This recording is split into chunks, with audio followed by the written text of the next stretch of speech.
सबसे बड़ा मुद्दा कोर्ट के अंदर नई कोर्टें बनाई जा रही है, बाइफरकेशन हो रही है डे बाय डे, रोज नई कोर्टों के लिए जगह एलोकेट हो रही है, काम शुरू हो रहा है। कोर्ट के अंदर नई बिल्डिंगें बनाई जा रही हैं, पर वकीलों के बैठने के लिए, व्यवस्था के लिए कोई नहीं सोच रहा, ना कोई उसकी आवाज़ उठा रहा। तो सबसे बड़ा मुद्दा, सबसे बड़ी परेशानी आज की तारीख में वकीलों के लिए है कि उनके पास बैठने की जगह नहीं। जी, मल्टी लेवल पार्किंग में आपने देखा है क्या हाल है। सामने भी एक बहुत बड़ी पार्किंग है, पर उस पार्किंग के अंदर आप देखें कि उस पार्किंग के अंदर माफियाओं ने कब्जा कर रखा है। कुछ स्टॉल्स लगने लगे हैं जी, कुछ खाने पीने के स्टॉल लग रहे हैं। उसके अलावा आप देखें बिल्डिंग मटेरियल का काम हो रहा है, वो इंफ्रास्ट्रक्चर बिल्कुल गवर्नमेंट के पार्ट पे फेलियर है, कोई प्रोवाइड नहीं कराना चाहता।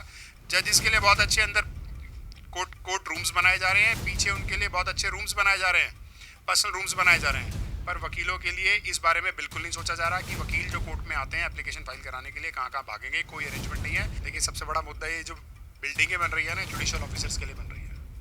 इसके अंदर ना तो वकीलों से कोई राय ली जाती है, ना वकीलों से कोई सलाह ली जाती है, ना वकीलों के बैठने की कोई व्यवस्था की जाती है, ना वकीलों के चैम्बरों की कोई अरेंजमेंट की जाती है।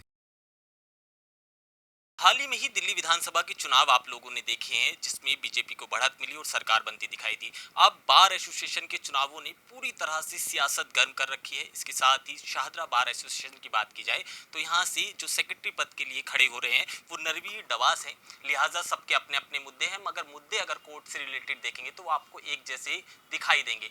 पर असल में वकीलों की मदद करने के लिए बनाई गई एसोसिएशन वकीलों की मदद करने के लिए कितनी तत्पर दिखाई देती है, वो जानने के लिए नरवीर डवास साहब हमारे साथ खुद मौजूद हैं। सबसे पहले तो आपका आभार और उसके बाद अनंत शुभकामनाएं कि आप खड़े हुए। दूसरा, आपके क्या कुछ मुद्दे अलग हैं, क्योंकि अगर हम बात करें करकरडुमा कोर्ट की, ना तो पार्किंग की व्यवस्था उतनी दुरुस्त दिखाई देती है, इसके साथ ही नई बिल्डिंगों की इतनी आलीशान बनती दिखाई तो दे रही है कोर्ट में, मगर वकीलों के लिए तो उसमें कोई जगह नहीं दिखती। देखिए, सबसे बड़ा मुद्दा ये जो बिल्डिंगें बन रही है ना, जुडिशियल ऑफिसर्स के लिए बन रही है। इसके अंदर ना तो वकीलों से कोई राय ली जाती है, ना वकीलों से कोई सलाह ली जाती है, ना वकीलों के बैठने की कोई व्यवस्था की जाती है, ना वकीलों के चैम्बरों की कोई अरेंजमेंट की जाती है। तो सबसे बड़ा मुद्दा, सबसे बड़ी लड़ाई वकालत में, पेशे में इस समय जो सबसे बड़ी ज़रूरत है वो वकीलों के बैठने के लिए चैम्बरों की है।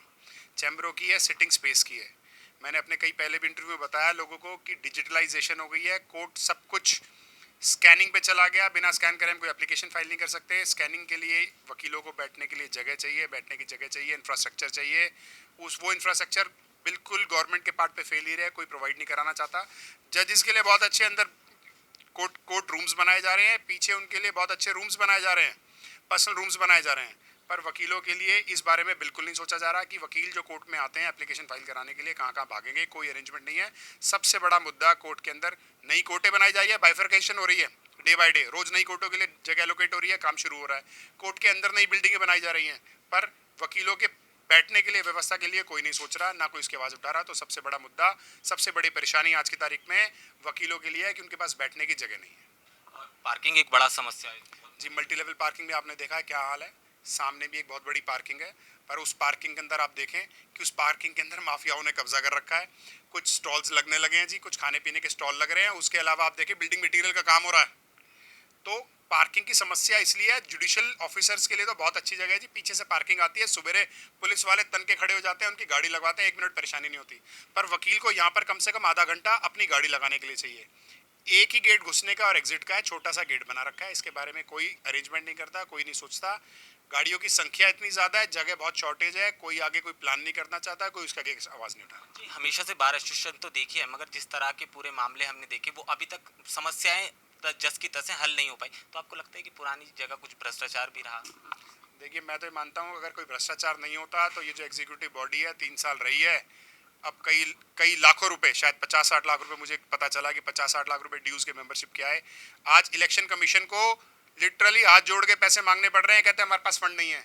अगर इतनी करप्शन नहीं थी तो हम आके कहते आके हिसाब दें, बताएं कि वो जो बार के फंड आए थे, जो बार के अंदर ड्यूज का कलेक्शन हुआ था, जो मेंबरशिप के फीस आए थे, जो अदर सोर्सेज से पैसे आते हैं, उसका हिसाब दें कि बताएं कहाँ गए पैसे।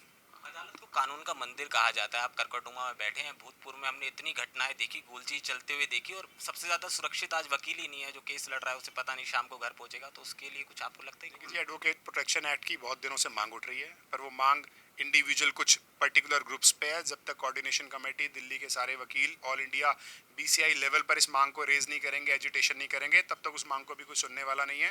आप देखिए, डॉक्टर्स के लिए एक अलग लॉ बना हुआ है कि अगर कोई गवर्नमेंट डॉक्टर को हॉस्पिटल के अंदर मारपीट करता है, that is a non bailable offence, उसको अरेस्ट कर लिया जाता है। पर ऐसा कोई भी प्रोविजन आज तक वकीलों के लिए ना बनाया गया है, ना उसके लिए शिद्दत से कोई लड़ाई लड़ी जा रही है।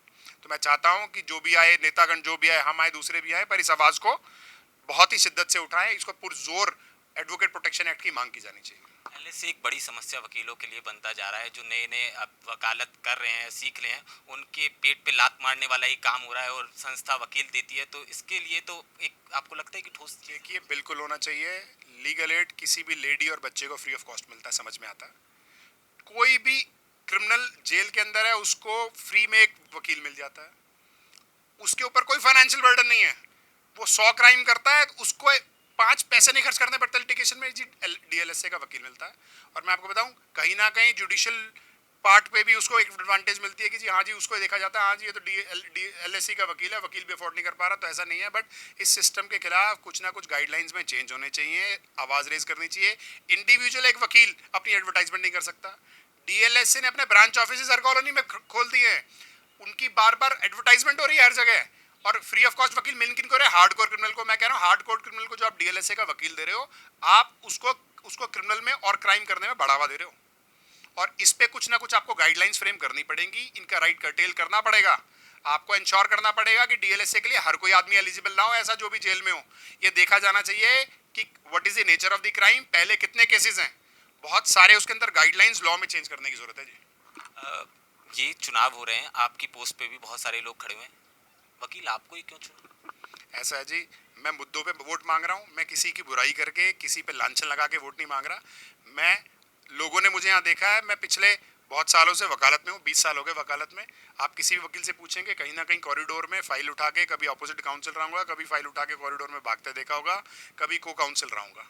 तो मैं आपको बताऊं, लालची नहीं हूं। मैं हर बार से नहीं, 10 साल पहले एक जॉइंट सेक्रेटरी पे चुनाव जीता था, 10 साल बाद आ जा रहा हूं। और वकीलों के मुद्दे, क्योंकि वकालत में हूं तो बहुत बेहतरी से देखता हूं, लोगों वकीलों की परेशानी रोज झेलता हूं, आंखों देखता हूं। उनकी लड़ाई लड़ने के लिए मैं चाहता हूं, अगर आपको लगे मैं एक सक्षम व्यक्ति हूं तो मुझे जरूर चुनें। आखिरी सवाल, बार एसोसिएशन के चुनाव हो रहे हैं, वाकई में इतने गंभीर चुनाव है कि धन बल हर चीज हम इसमें देख रहे हैं? हालात देखिए आप, कुछ लोगों ने बैक टू बैक चुनाव लड़ रहे हैं, तो कुछ ना कुछ तो उनको कहीं ना कहीं कुछ ना कुछ ऐसे बेनिफिट लिया होगा जो 3 साल बाद भी आज पद छोड़ने की वो नहीं हो रही, या कुछ ऐसा कर रखा होगा कि चाह रहे होंगे कि जी कुछ बचा रह जाए, अगर कोई दूसरा आदमी आ गया और उसने सारी पोल पट्टी ना खोल दी तो। आनंद, शुभकामनाएं आपको भविष्य के लिए। तो डबास साहब हमारे साथ थे। साफ तौर से 21 तारीख को चुनाव होने हैं, तो देखना बड़ा दिलचस्प होगा किसकी जीत होती है, किसकी हार होती है। मगर हाँ, मौजूदा समय की बात करें तो ये चुनाव बड़े ही दिलचस्प मोड़ में दिखाई दे रहे हैं। कैमरामैन गोविंद के साथ केशव पांचाल।